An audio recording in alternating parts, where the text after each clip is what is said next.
It deserves addressing that this is probably the worst Twitter reply I've seen in a while. This isn't just someone who misunderstood what I was saying. There's a very deliberate attempt to lie, even though I don't think they realize how deliberate it is. So they're probably lying to themselves too, but I'll get into what I mean by that. So, no, marketing and self-expression are not the same thing. When you say most art is made with the purpose of making money, you're misusing the word art, because these are mutually exclusive concepts. There's countless cases of artists trying to work with big companies, big publishers, and what always happens is that the artist is limited based on what the publisher wants to let them do. These two things, marketing and self-expression, conflict with each other on a very literal sense. There's no getting around that. If you didn't know that before logging into Twitter tonight, I want you to know that you're not stupid and it's not your fault. Billion-dollar companies control the world, and if they let you know something like this, even though it's obvious, they have to do everything they can to hide it and lie about it. And from this reply you gave me, it very much looks like they're succeeding. Everybody walks around, they're walking advertisements. They've got advertisements on their clothes, you know. They're walking around with Adidas written across their chest, or, 49ers on their hat. Jesus. It's pathetic. It's pitiful. The whole culture is one unified field of bought, sold, market researched everything. It used to be that people fermented their own culture. It took hundreds of years and it evolved over time, and that's gone in America. People now don't even have any concept that there ever was a culture outside of this thing that's created to make money. Whatever's the biggest, latest thing, they're into it.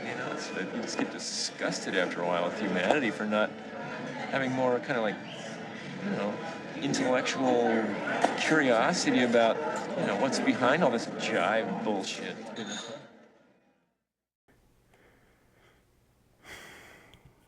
So with art, again, self-expression, art can become popular by accident, and a large audience is an optional phenomenon. Well, it's kind of an unfair question for the simple fact that I've always made my movies for me anyway, all right? I make them for me, and everybody else is invited, and they can do with them what they will. If there's no emotional core to what you're saying, and you're truly only in it for the money, that is what I'm describing, and what this original post was describing when we both used the term toy, or when I used the term tech demo. The fact that so many people seem to accept this lie at face value should really tell you everything about their priorities. They don't care about story. They don't care about the purposes of anything. They treat the internet like a virtual daycare, which is something I get into pretty extensively in my video essay that will never be finished. But Germa985 was literally a substitute teacher before becoming a streamer. Well, genuinely, real question. What other jobs have you guys had? Yeah, I've done substitute teaching. That was fun. Oh yeah, I know that. Yeah, I knew that info about you. You liked it? Why did you do that? Because it was cool. I don't know. It was like an interesting thing. I enjoyed it. Vinny Vinesauce was an English major, and when discussing his career path and what that would look like without streaming, he said that he probably would have been a spell checker or an English teacher. When I say that it's a virtual daycare, that's not really hyperbole. It's all there. Anything that lies to gamers and tells them that they aren't wasting their lives on garbage is the best thing ever to them. Remember in the 80s, there were tons and tons of headlines just saying, Bamsock Pal comics have grown up. And like they hadn't. There were about 3 or 4 halfway decent comic books, and the rest of it was still the same juvenile rubbish that had been produced for the last 40 or 50 years. What the comic boom of the 80s did was grant a license to a lot of people not to have to actually grow up by calling them graphic novels, which was a term that I hated because they're not particularly graphic and they're certainly not novels. Usually they're 12 issues of She-Hulk stapled together. That is not a novel. What I think happened was that a lot of people who were just interested in the adventures of Green Lantern, even though they were 35 or 40, having Watchmen gave them a way of saying, oh, look, I'm not emotionally retarded. I am reading, this is a graphic novel that are for adults. No, it's not. It's the same comics that you've been reading for ages.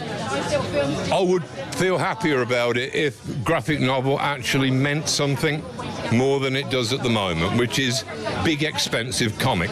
I know from experience that it's hard to learn, but it is rewarding, and you'll be a much happier person if you take that first leap of faith. It's not cringy, it's mature. While I have your attention, I will shamelessly plug my unfinished video essay again. I worked on this today instead. ゲームじゃない感じにして仕上げたいっていうようなゲームなんですけどゲームやってたっていう感じよりもなんか違うものが残ってほしいなっていうような感覚ですかね。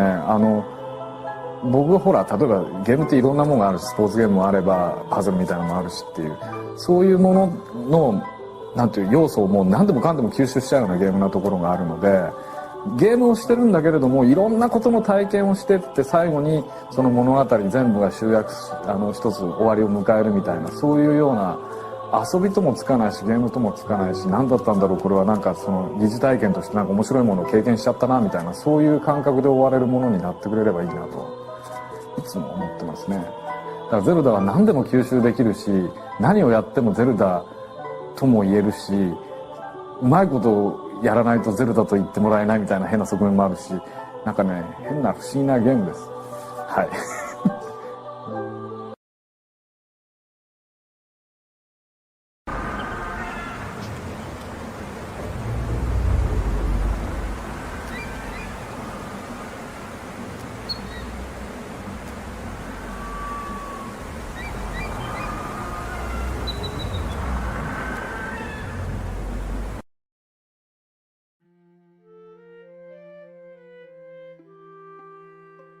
Eiji Aonuma's 5 directed Zelda games are a very over-discussed topic, like, in general.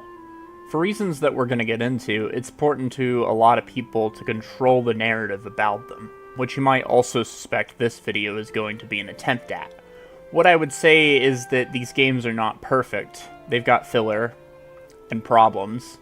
Even if they didn't, the medium is still very young, so making grand declarations about it wouldn't be enduring or impressive. So for the longest time, I never felt the need to say anything. But I realize now that most Zelda fans understand small surface level things, but in the end, they just can't see the forest for the trees. The director's intended interpretation ends up getting the same amount of focus and respect that some fan theory would. They like it, they think it's fun, but optional. Some people still believe it to be unfounded. Nobody's as angry as they really should be. They seem to think that everyone is just entitled to their opinion, which is textbook cowardice. I thought that I could organize things a little better, but I really can't afford to.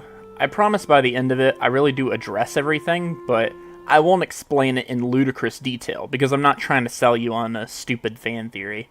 None of this is a theory. It's not apologetic in any way, and it isn't my opinion poorly disguised as a retrospective.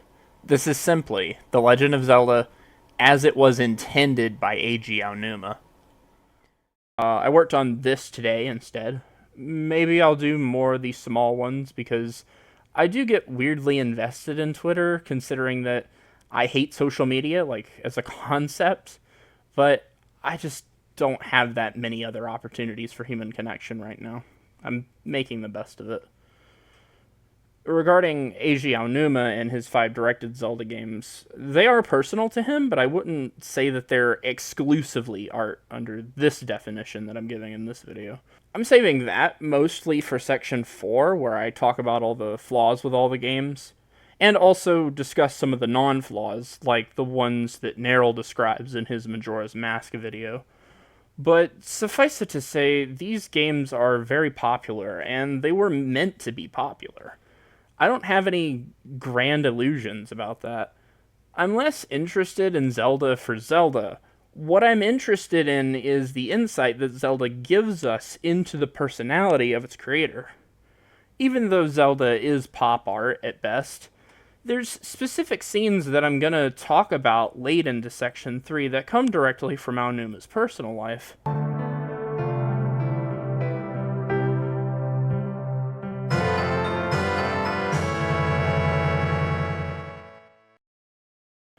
And I think that's what we should care about. Not characters, not mascots, but instead metaphor. Anyway, it's just a thought. Y'all have a good day.